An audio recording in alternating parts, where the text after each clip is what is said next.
नमस्कार दोस्तों, आज की हमारी कहानी है अजनबी हमसफर। वो ट्रेन के रिजर्वेशन के डब्बे में बाथरूम के तरफ वाली एक्स्ट्रा सीट पर बैठी थी। उसके चेहरे से पता चल रहा था कि थोड़ी सी घबराहट है उसके दिल में कि कहीं टीसी ने आकर पकड़ लिया तो। कुछ देर तक तो पीछे पलट पलट कर टीसी के आने का इंतजार करती रही।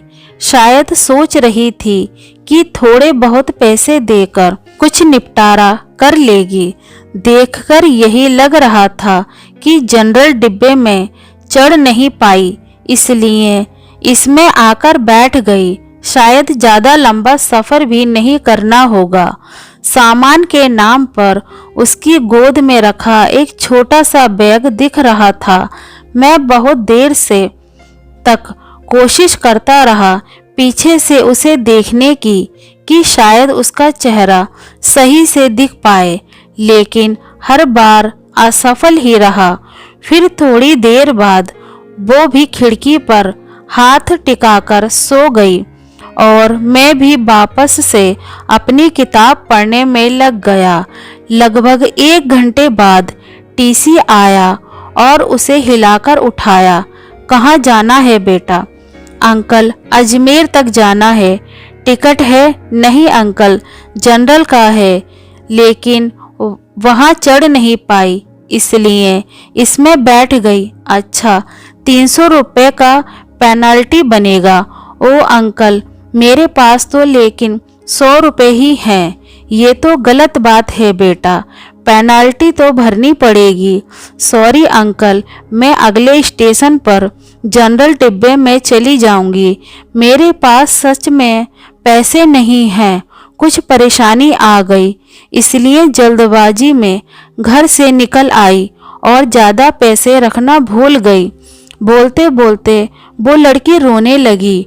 टीसी ने उसे माफ़ कर दिया और 100 रुपये में उसे अजमेर तक उस डिब्बे में बैठने की परमिशन दे दी। टीसी के जाते ही उसने अपने आंसू पोंछे और इधर उधर देखा कि कहीं कोई उसकी ओर देखकर हंस तो नहीं रहा। थोड़ी देर बाद उसने किसी को फ़ोन लगाया और कहा कि उसके पास बिल्कुल भी पैसे नहीं बचे हैं। अजमेर स्टेशन पर कोई जुगाड़ करा के उसके लिए पैसे भिजवा दें, वरना वो समय पर गांव नहीं पहुंच पाएगी। मेरे मन में उथल पुथल हो रही थी। ना जाने क्यों उसकी मासूमियत देखकर उसकी तरफ खिंचाव सा महसूस कर रहा था। दिल कर रहा था कि उससे पैसे दे दूं और कहूं कि तुम परेशान मत हो और रो मत, लेकिन एक अजनबी के लिए इस तरह की बात सोचना थोड़ा अजीब था। उसकी शक्ल से लग रहा था कि उसे कुछ खाया पिया नहीं है, शायद सुबह से, और अब तो उसके पास पैसे भी नहीं थे। बहुत देर तक उसे इस परेशानी में देखने के बाद मैं कुछ उपाय निकालने लगा जिससे मैं उसकी मदद कर सकूं और फ्लर्ट भी ना कहलाऊं। फिर मैं एक पेपर पर नोट लिखा। बहुत देर से तुम्हें परेशान होते हुए देख रहा हूँ।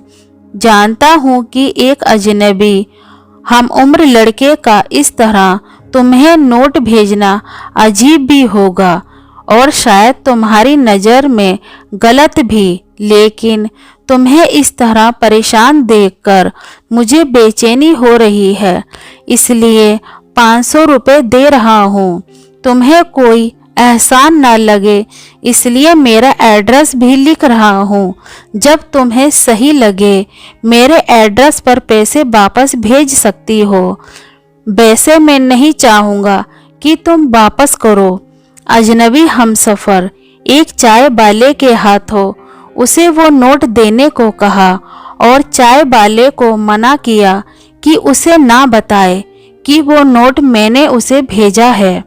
नोट मिलते ही उसने 2-3 बार पीछे पलटकर देखा कि कोई उसकी तरफ देखता हुआ नजर आए तो उसे पता लग जाए कि किसने भेजा, लेकिन मैं तो नोट भेजने के बाद ही मुंह पर चादर डालकर लेट गया था। थोड़ी देर बाद चादर का कोना हटाकर देखा तो उसके चेहरे पर मुस्कुराहट महसूस की। लगा जैसे कई सालों से इस एक मुस्कुराहट का इंतजार था। उसकी आंखों की चमक ने मेरा दिल उसके हाथों में जाकर थमा दिया। फिर चादर का कोना हटाकर हर थोड़ी देर में उसे देखकर जैसे सांस ले रहा था मैं। पता ही नहीं चला कब आंख लग गई। जब आंख खुली तो वो वहां नहीं थी। ट्रेन अजमेर स्टेशन पर ही रुकी थी और उस सीट पर एक छोटा सा नोट रखा था। मैंने झटपट अपनी सीट से उतरकर उसे उठा लिया और उस पर लिखा था, थैंक यू मेरे अजनबी हमसफ़र, आपका यह एहसान मैं ज़िंदगी भर नहीं भूलूंगी। मेरी माँ आज मुझे छोड़कर चली गई है।